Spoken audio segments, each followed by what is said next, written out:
up our second speaker, John Sabol. John is the new Czech voice of Cleveland. Is the old Czech voice of Cleveland still here? Joe Kotzab, will you please stand up for your many fans and thank you. Come on, Joe. There he is. Let's give him a big round of applause.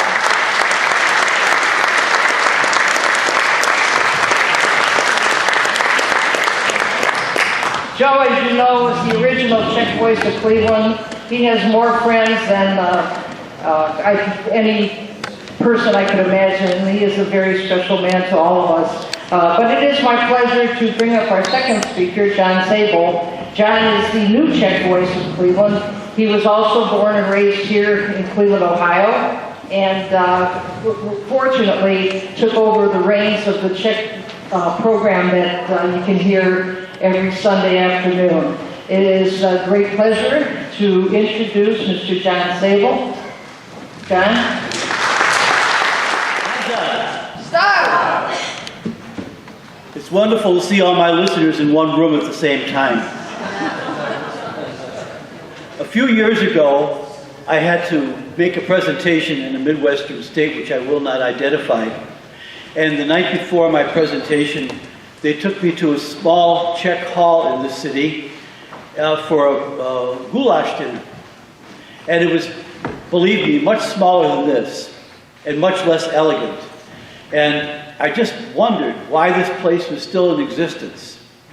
And I questioned my host. I said, "Oh, this is a very, very small hall. It's strange that this is still going on after all these years.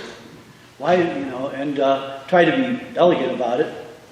And he looked up to the balcony and he said, "Dvorak stood there." And that was the answer. But this hall has many more answers. This hall, this space, has been the focus of hundreds of events over the past 121 years. But this weekend's celebration ranks among the most auspicious and significant. I say this not only because of the wide cross-section of Cleveland Czech, Slovak, and Russian community involved in this weekend's anniversary, but also because of the brave men who fought in Europe and the thousands of Czechs, Slovaks, and Russians in America who made their fight worthwhile. Helen Roth, in one of our meetings, remarked, "Our little country, Czechoslovakia, was the successful result of the hardship suffered by our ancestors in Europe and begun here by immigrants." When we talk about immigrants, and particularly our immigrant ancestors, we envision families or single men or women arriving in America with all the earthly possessions they could carry.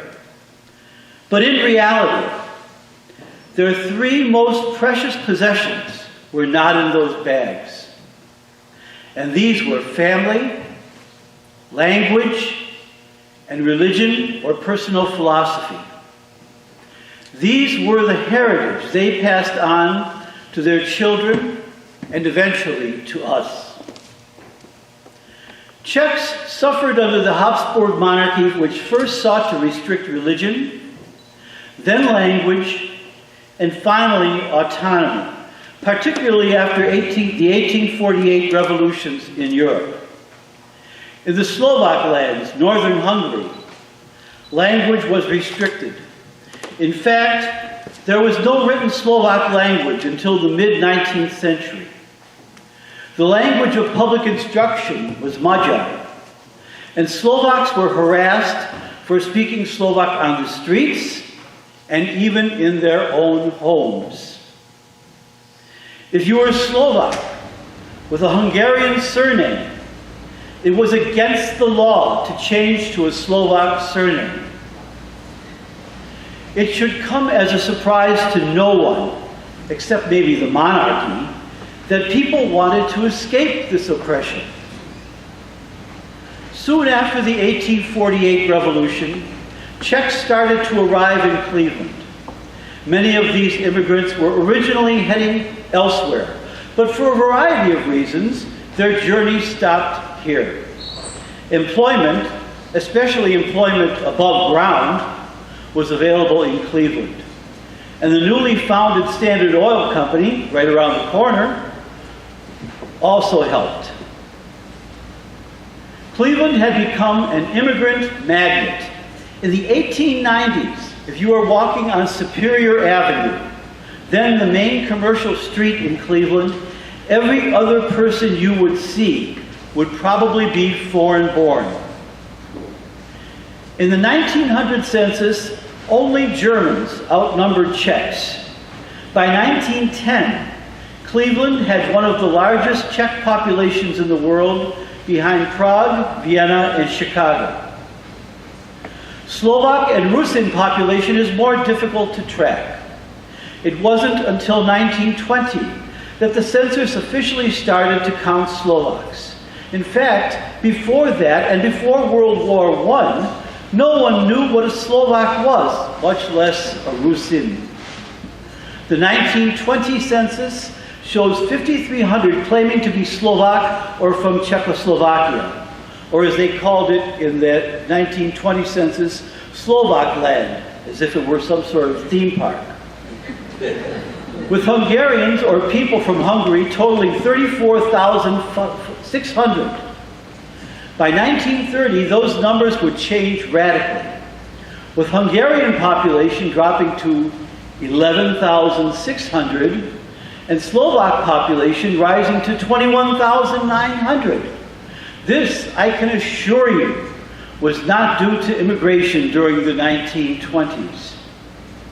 Add to this the number of Czech and Slovak national organizations either founded here or with regional headquarters in Cleveland.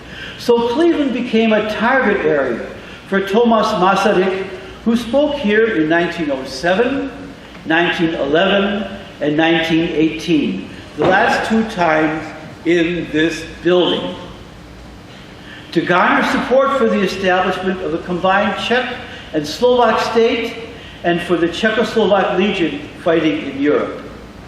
And it should have come as a surprise to no one, except maybe the monarchy, that men still in Europe and in the United States would find a way to fight against their oppressors when the Great War broke out. This bravery and sacrifice, plus monetary contributions from Cleveland Czechs and Slovaks and Rusins, helped to seal the future of this infant nation. Masaryk's last visit to Cleveland, June 16, 1918, drew a crowd of 50,000, including 25,000 Czechs, Slovaks, and allied nations, to Wade Park, where they chanted, "We love America, we believe in America, we live in America, we die for America." The parade of participants began at 2 p.m. at East 57th and Euclid and ended 2.5 hours later at Wade Park, just as the program was beginning. A spokesman for the crowd told Mayor Harry Davis, "Though we speak in many languages today, the spirit will be wholly American." At the rally, the new flag of the Provisional Republic was unveiled, a red, white, and blue banner with 4 gold stars representing Bohemia, Moravia, Silesia, and Slovakia. Nearly 1,000 Czech Sokol boys and girls from Czechoslovak Sunday schools lined the main walk from the entrance to Wade Park and past the Art Museum entrance. Speaking in Czech, Masaryk told the crowd there was no doubt where their sympathies lie. America's aims are our aims, the aims of all the small nations striving for political freedom, Masaryk said. Cleveland Mayor Harry Davis told Masaryk, "This great tribute, paid by your own people for the great work in which you are engaged, illustrated the spirit of all the people of Cleveland. It demonstrates to you that the people of the United States are in this war to enable all people of the world to enjoy the same liberty that we have in the United States. Why Cleveland? Indeed.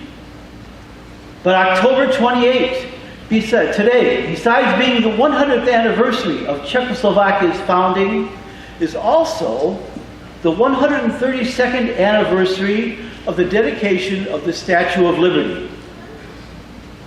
And in 1952, John Kratky, a Cleveland Czech, wrote a letter to the editor of the Plain Dealer, mourning the fact that the communist government of Czechoslovakia had destroyed Masaryk's statue in Prague.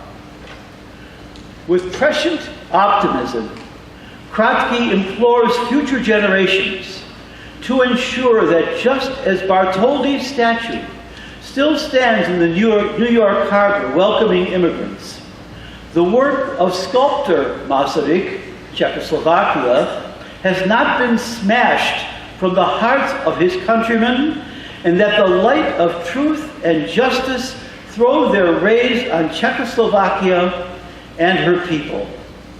I think you know the rest of the story. Dziękuję.